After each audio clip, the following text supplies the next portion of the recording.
Hoopball podcast listeners. Are you a fantasy expert and want to write or podcast for Hoopball? Do you have aspirations of covering a team? Are you a master of sales and want to earn some cash on the phones? Well, we've got good news.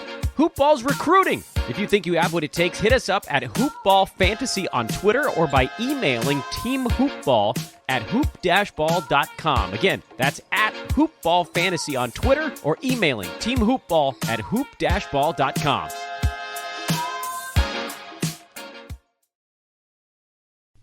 The following is a Hoopball presentation.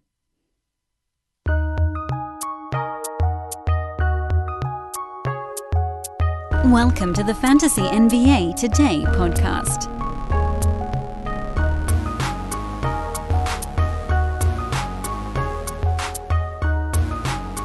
I know there's a lot going on in the world right now, but I'm actually thrilled because I finally figured out what was creating this weird whooshing sound in my right earbud during podcast recording. You guys want to know?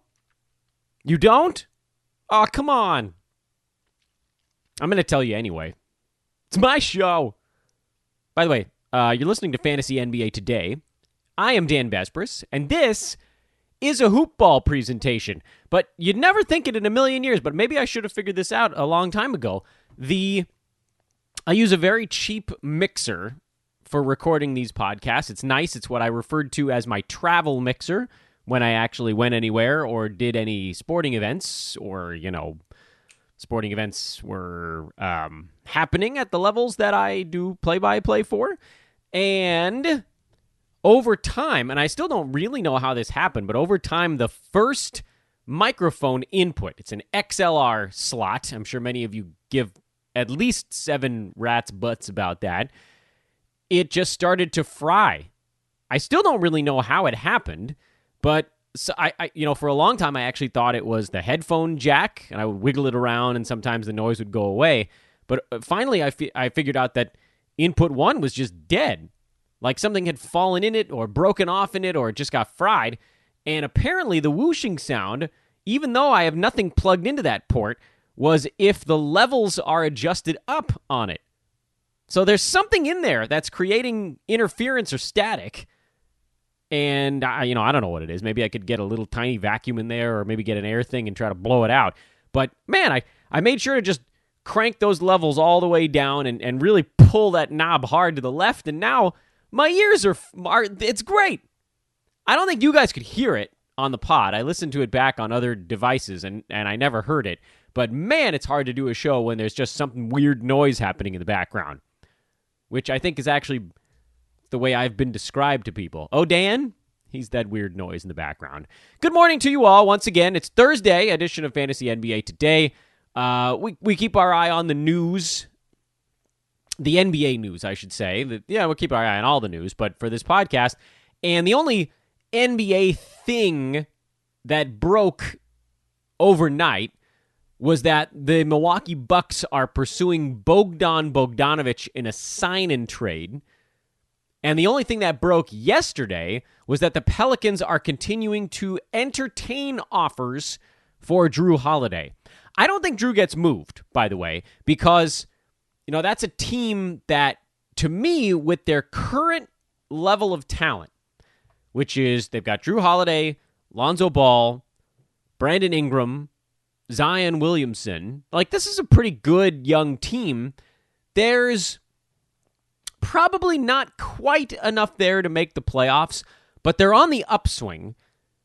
And if they lost Jrue Holiday, if they trade him away, it's largely going to be for young, unproven, or picks, or, probably a combination of those. That team gets bad. They get bad. There are some fantasy players on that team that would get really interesting. Lonzo would rocket up the board. But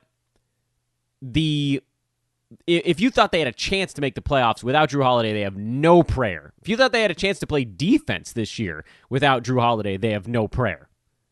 So I don't like that idea. I know that they could get something for him, but it's not like he's super old, and even young teams need someone who's been around a little bit to galvanize them, to be a coach on the floor. Stan Van Gundy's going to need a guy like Jrue Holiday on his team to keep things going the right way. So I don't know. I'd be a little bit surprised to see them move him. Certainly if some team comes with the enough they can't, the old adage, The Godfather. Like Brooklyn seems like the kind of place that actually does have the moving pieces to get that done because they have Karis LeVert, who teams are interested in. He's an exciting young player who's already shown he's good enough to be a solid NBA basketball player. I think Brooklyn has some picks they could flip if they had to. But really, outside of that team, I don't know that there's a club that is going to want to move a superfluous, solid young talent. What teams out there? The teams that would consider such a move, and let's just spend a minute on this today because, look, we're in ramp-up mode a little bit for the season, but not quite because nothing's really official, probably until later today. I think we'll get word on the NBA start time. Just look at the teams that might want to win bad enough and also have a piece to spare. The list is short. So look at the teams at the top that would want to get over that hump. Starting the Eastern Conference. Do the Bucks have any way of getting Jrue Holiday? Do they have young pieces that teams would care about? No. Do the Raptors have young pieces? Yeah, I mean, I guess, but would they want to part with any of those young guys? Like, would they trade someone like a Pascal Siakam? I doubt it. I don't think so. And Freddie VanVleet's a free agent who's, he's relatively young. OG Anunoby's probably not going to get the job done in a trade like that. What about the Celtics? Anyone that they move would be someone that's already one of their key cogs. The reason the Nets make so much sense is that the guy they could move, the young, interesting player they could move, is kind of log-jammed in. He's a bit unnecessary on that particular roster. Pacers don't have a guy like that. Heat don't have a guy like... I mean, I guess the Heat have Tyler Herro. Maybe the Heat could get involved in a Jrue Holiday sweepstakes. That would be another team I guess you could put on the list. I don't know about teams in the Western Conference having enough. Do the Nuggets have enough? Would that do it? Would they even want to? With Jamal Murray already their backcourt guy? I don't see it. I see Nets, Heat, and I haven't even looked at the salary side of these things or the picks that these teams have that they could potentially offer up. But those are kind of the only two teams that I look at and think, well, these teams are going to be pretty good this year, could use one more stud, and have a young player that other teams might be interested in. All of that needs to roll together to make sense. So I would be surprised. On the Bogdanovich front, this has a big impact on what could happen to Buddy Hield. He's a restricted free agent. Bogdan's a restricted free agent. The Kings have said that they want to re-sign him, but of course you kind of have to say that. If you say you don't, then other teams are going to bring in offers, and they're going to be coming in fast and furious and lower than expected. Bogdan wants more playing time, which he was granted by the end of last year, and so now we have to sort of look to see what can the Kings do. They spent way too much money on Harrison Barnes. The Bucks don't have any cap space, so it would have to be a sign and trade, and then Milwaukee wouldn't be able to make any moves like forever. So I don't know how that gets done. I don't know who the Kings could potentially want back in that type of deal. The Bucks are that team is veterans. It's veterans everywhere. Their young guys are not super interesting. Really not interesting at all, frankly. That's an old team. I don't get how that one makes sense either, but maybe they've got something they can offer up. I don't think the Kings want to go back into any kind of rebuild either. So whatever they'd get back in a sign and trade would have to be somebody that they could use and would have to get the Kings out from under Harrison Barnes. So, would the Bucks really want to do that much to get Bogdan? I doubt it. I don't think these things happen, but, crazier things, to be fair. All right, so that's the basketball news that took place over the last 24 hours or so. Want to take just a moment here towards the beginning. Well, we're into the show a little bit now to remind you guys that we are now 4 days away from Hoop Ball's mighty launch day. It's Monday, November 9th. It's coming, and I can tell you way more about it on tomorrow's podcast. But what I will tell you today is that this coming year, for the first time ever, Hoop Ball will have full season premium products, DFS premium products, wagering premium products, a VIP level access to Hoop Ball that gets you everything and then some, a Brewski 150 with an early release date, a regular release date, and for the first time ever, a super early release date for particular packages. Hoop Ball will have monthly memberships for the first time ever. The draft guide drops on Monday. The list goes on and on. I can't wait to give you guys more details on tomorrow's podcast. Just remember, there are ways to make sure you don't miss out on any of this stuff dropping. Hoop Ball, first to the table, as we like to say. Our DFS shows, that's why they always come out the night before. We want to be first to things to get in, get the analysis going, and start prepping before everybody else starts bouncing the market around. This is all coming Monday. You can sign up for our email list by just going to hoop-ball.com, and then there's a little orange bar that pops up at the bottom. You can throw your email in there and get on the list. You can also just set a Twitter alert for @HoopBallFantasy, because we'll be tweeting from that account all the time about these things that we've got. There's going to be tweets coming out about each different item, what they have, what they're doing, and it's going to be amazing. So that's all coming out on Monday, and I'll give you more detail about it tomorrow. Today's podcast is largely going to be focused on a little more of our 8-category mock draft. I haven't decided how far I want to get today. I do know how far I want to get in total. And that is pretty much everything but the last round. And at that point, we might as well just finish the damn thing out. But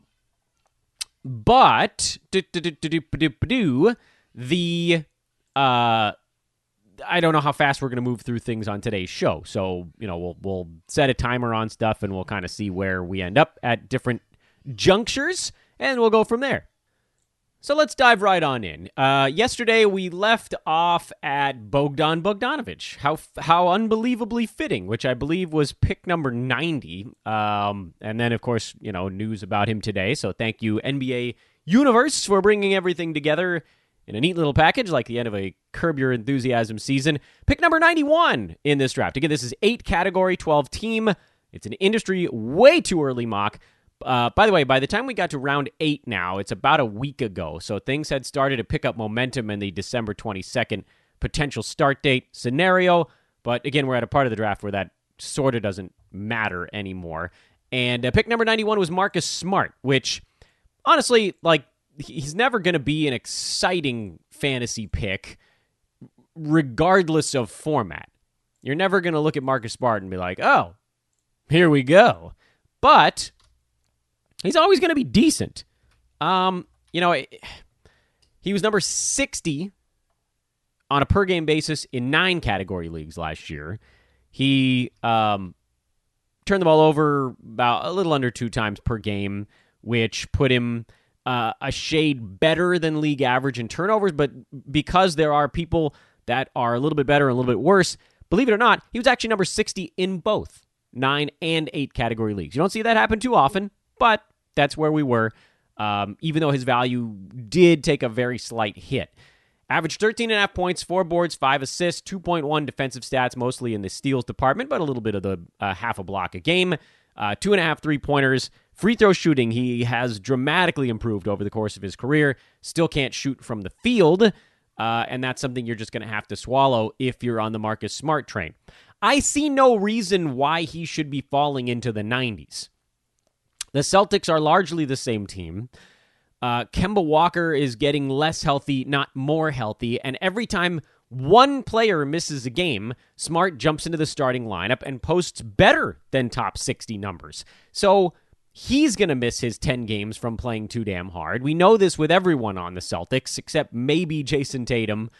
I mean, maybe you could throw Jaylen Brown to the max, depending on what next season looks like. But most of these guys are going to play themselves into an injury somehow, just through use. They're going to get dinged up. So assume Marcus Smart's going to miss 10 games. Yeah, that's a bummer. But if you're getting him in the 8th round near the edge of the top 100, he is a guarantee, a virtual guarantee to beat that ADP and probably by a fair amount. Probably by 2, 3, or even 4 rounds, depending on how healthy he turns out this year. So I love this pick.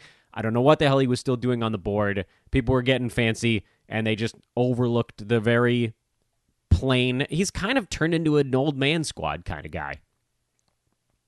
Derek White went at 92. I love this pick. I think he's set to have a giant year. I think the Spurs are going to be going young.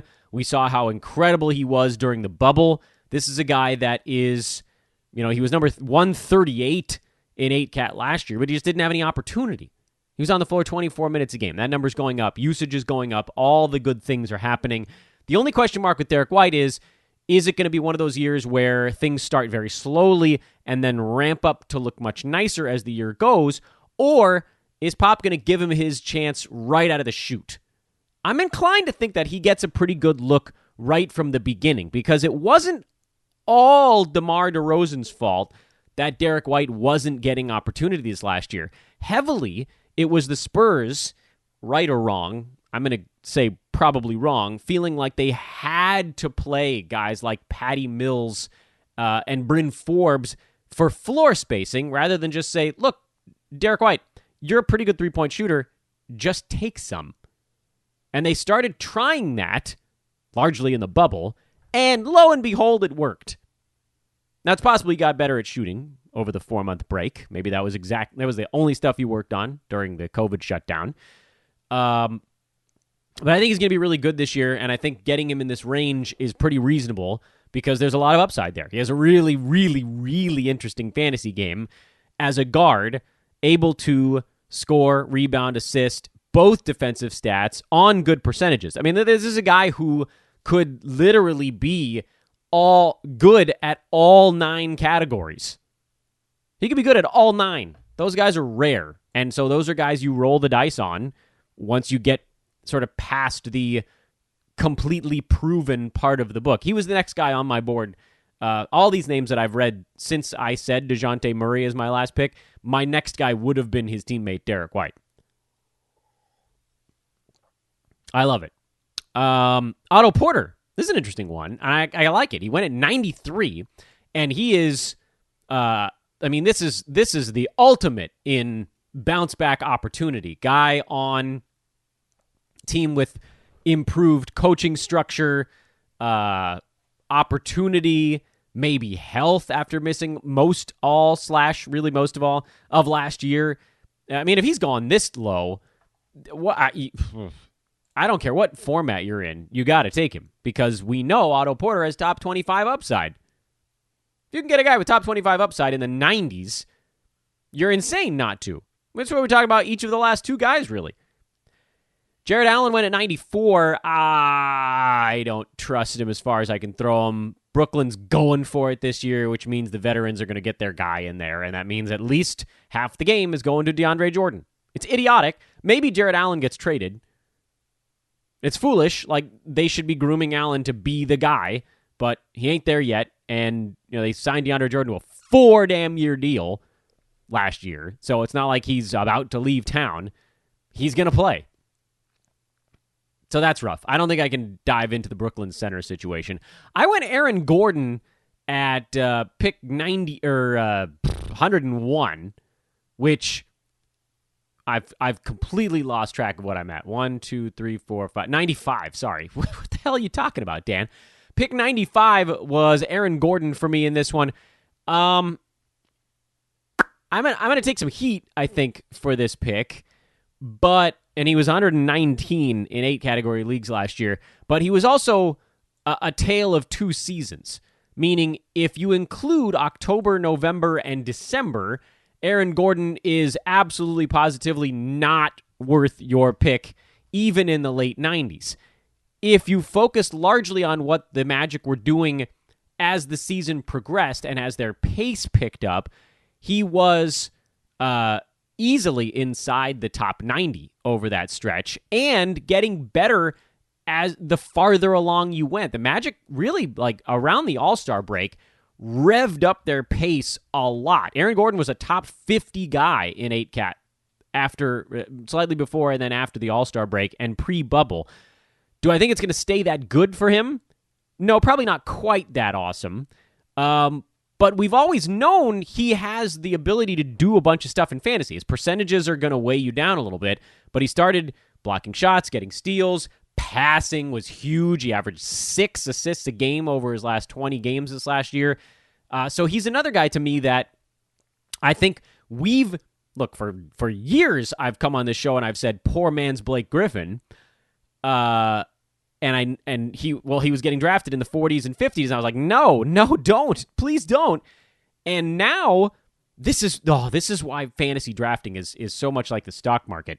You pass on guys when their value is too high. You wait until their value finally flips across the midpoint, and that's when you can pounce. And I think this year is the first year where people are finally like, no, I'm done with Aaron Gordon. And that's the perfect time to jump in. Luke Kennard went at 96. He was next on my queue, believe it or not. And I thought, no way Eric Ong takes him in the 2 picks between me and me. But Ong took Luke Kennard. Detroit's into rebuild mode, and Kennard's going to get almost all of the usage he can handle this year. I don't love his fantasy game. I don't love it even, especially in 8-cat. He was generally a lower turnover guy. But that could actually change also. You know, as you look at this season, he's going to be involved in more. You know, he only averaged 1.5 turnovers a game last year, but, you know, they let Derrick Rose do a lot of the ball handling. And then for Kennard, I don't think Rose lasts the year. I don't know that Luke is going to start the year fast, but I do think he's going to ultimately have a stretch this season, probably later on, where he plays really well. Dennis Schroeder was the next man off the board, starting the next round of this fantasy draft. He was number 84 in 8 category leagues this year, pre-bubble. Started slow, ramped up. Unless he gets traded, he's going to have a huge season. Huge. Because I think I'm over 50% now that Chris Paul gets moved this year, which means that, you know, there's going to be a lot of Shea and a lot of Schroeder on that team after that point. They're going to get all they can handle. I know Dennis shot 47% from the field. That'll come down if his usage does go up, but I don't care, because if his 15 shots a game becomes 17 shots a game, his value spikes through the roof. It goes way up. His free throws are a big positive. His steals will go from being a slight negative to being probably, you know, break even. Scoring, threes, assists, all that stuff is going to be a big positive for him. I could see him posting top 75 8 category value this year, or even better, potentially. That's a great pick from Eric. Speaking of Eric's, that's who I went with my next selection. Pick number 98, I went Eric Bledsoe. And you guys are going to have to hear me out on this one, because I think a lot of my picks in this draft, people are like, what are you... Bledsoe was, believe it or not, number 67 in 8 category leagues this year. Doesn't that surprise you? It surprised me when I saw it, because I was like, this dude had a terrible year. But one of the reasons he had a bad year was actually that his turnovers were up this season. He also battled injury this year. He spent a lot of time coming back from injuries, and so while his total number of games was not that low pre-bubble, his minutes were down to 27. His opportunity was down about a shot per game. If you put all that stuff back into Bledsoe... But by the way, his steals were down because, again, I think, you know, that's one of those things we talk about. It's the telltale sign of a guy coming back from injury. The steals are lower. His field goal percent was pretty good. His free throw percent was back up near his career mark after some down years. It's the weirdest thing with Bledsoe. He and Jrue Holiday have the same free throw affliction, where I feel like they each miss their first one every game, and then they just make the rest. So you just need him to take a whole bunch, and then it'll all even out for you on a per-game basis. But look, Bledsoe averaged 5.5 assists per game this year, which is actually pretty good on a team where Giannis and Middleton are, I would venture to call them, the more premier ball handlers. 15.5 points, 4.5 rebounds, a steal, half a block. he was actually close to having a really good year, and nobody noticed because he was on and off the injured list and, started slowly. I'm all about the Eric Bledsoe bounce back this season. I think he could be great in both 8 and 9 category formats. And so the fact that I got him basically around 100, pick number 98 in a fantasy draft, is crazy. There's almost no universe where he underperforms that mark. If that's really where he's going, put him on every one of my damn teams. Eric Bledsoe in the 9th round. I'll take him there every damn league I'm in. Every one.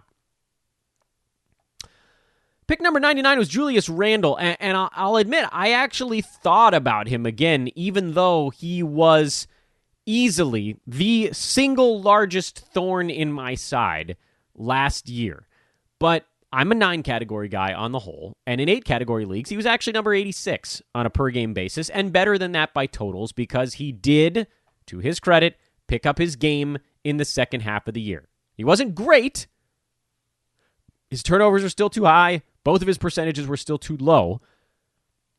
But the points, the rebounds, the assists, all of that stuff skyrocketed. And the field goal percent, remember, was like in the high 30s, low 40s early last year. So he bounced back pretty well in that department later in the season as well. This is a fine place to take him in probably 8 or 9 cat. To get him around 100, we've talked about it before, mentioned on yesterday's show. I think it was in regards to Blake Griffin, who went about 15 picks earlier than this. So I was like, look, there just aren't that many guys left that can get you 20 and 8 with a few assists on the board, even if they're not great in some of the other stuff. And Randle is one of the other ones of those guys. There are very, very few left at this point. So if your team is lacking in scoring in any meaningful way, to be able to scoop up a Randle at this juncture near 100 is actually pretty good. I think that you guys might have heard me. You may have heard that name and expected me to just clobber the pick, but I actually like it. At 99, even a bad year last season, he eclipsed that mark in 8 category leagues. And I think the Knicks are going to be trying a little harder to win this year. So that's probably useful. I feel like he was better with a healthy Elfrid Payton, but I don't have the stats to back that up. Just having someone that could get him the ball at a slightly better spot, any kind of competent point guardery happening around him was useful. So, assuming he's their starting point guard, which he probably will be, he was their best option last year, much as I also detest Elfrid Payton's fantasy game, he can be a help to Julius Randle. And pick number 100 was Tyler Hero. I have mixed feelings on this one. He was number 182 in 8 category leagues last year. Played in only 47 games. Kind of bounced in and out of the rotation a little bit as Miami was rotating through all of their guards. Goran Dragic obviously was playing a bunch when he was healthy. Kendrick Nunn played arguably too much on that team. But Dragic is a free agent.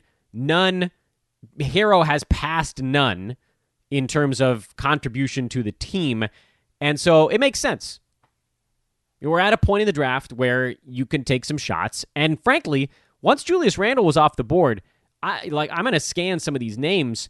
There might not be any proven guys left at this point. There's a handful of dudes that I'd be like, oh yeah, I guess that's a pretty safe pick at this point. So screw it. Take a chance. And on top of all this other stuff, whose body do you think is bouncing back better after the deep bubble run? Jimmy Butler or Tyler Hero?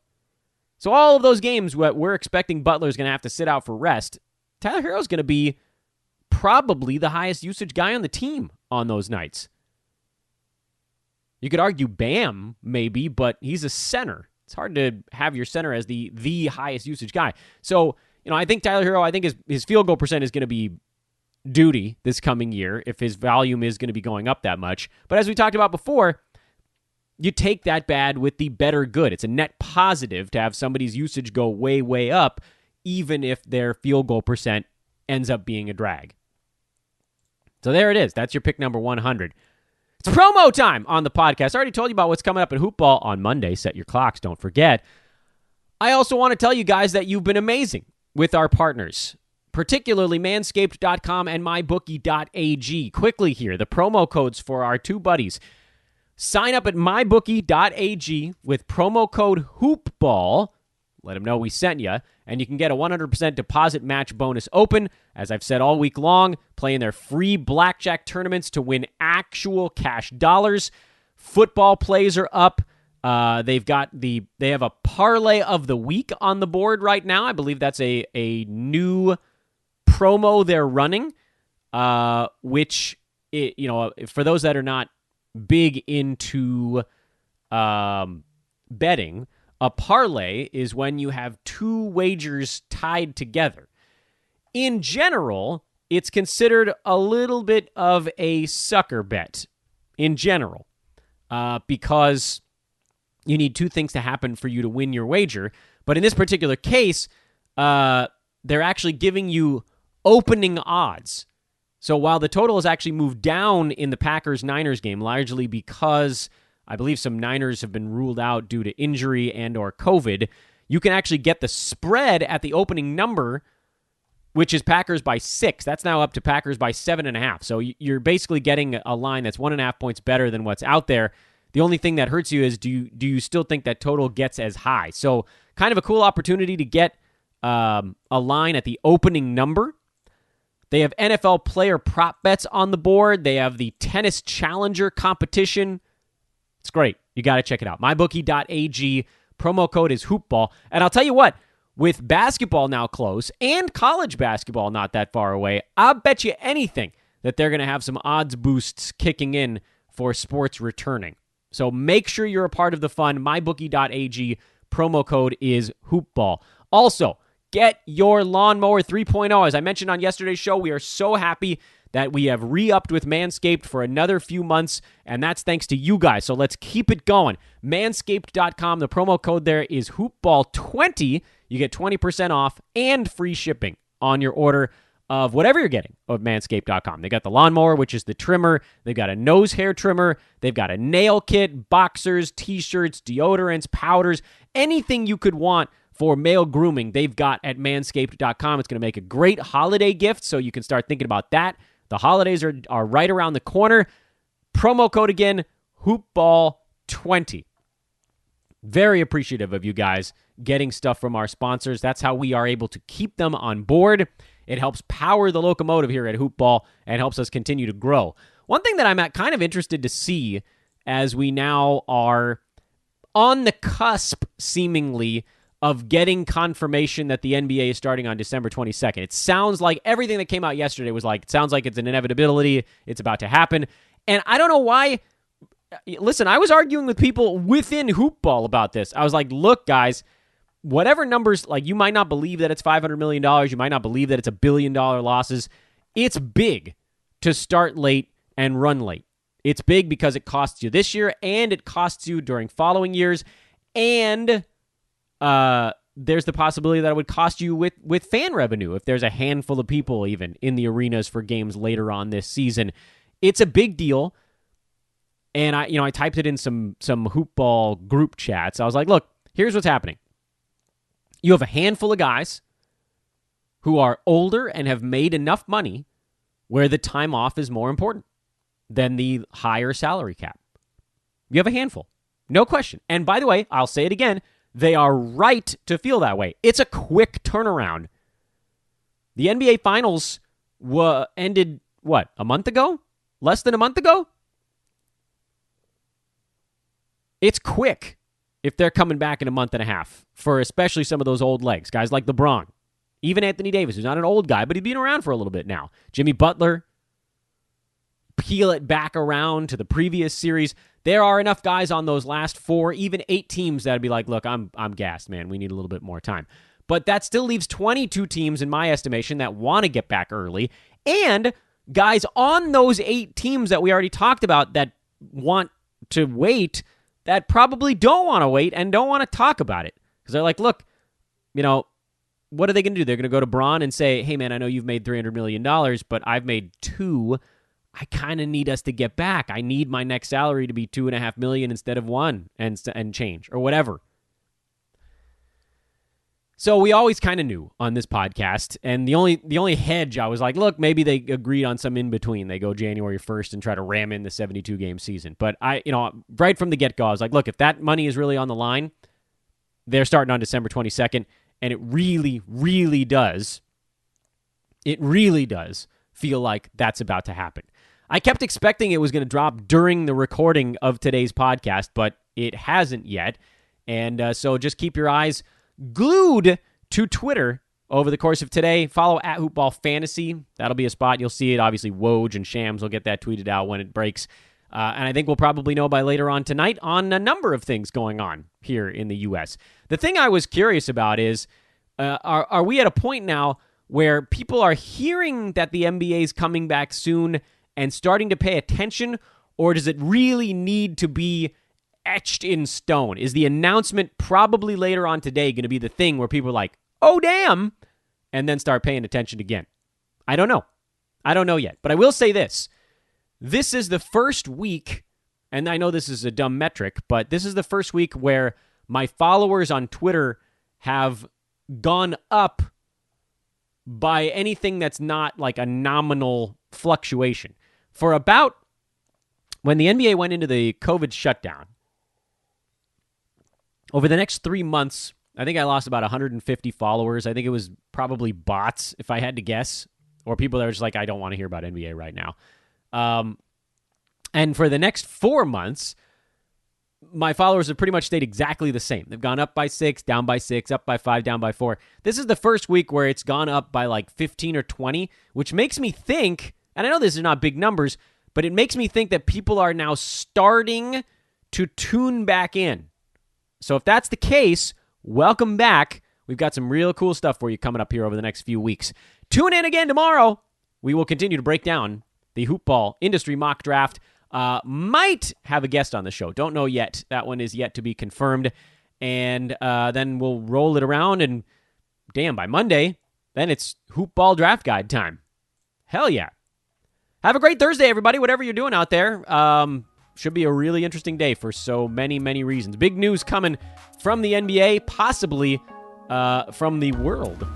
You guys know what I'm talking about. I'm Dan Besbris. This is Fantasy NBA Today, a Hoopball presentation. We'll talk to you tomorrow. So long.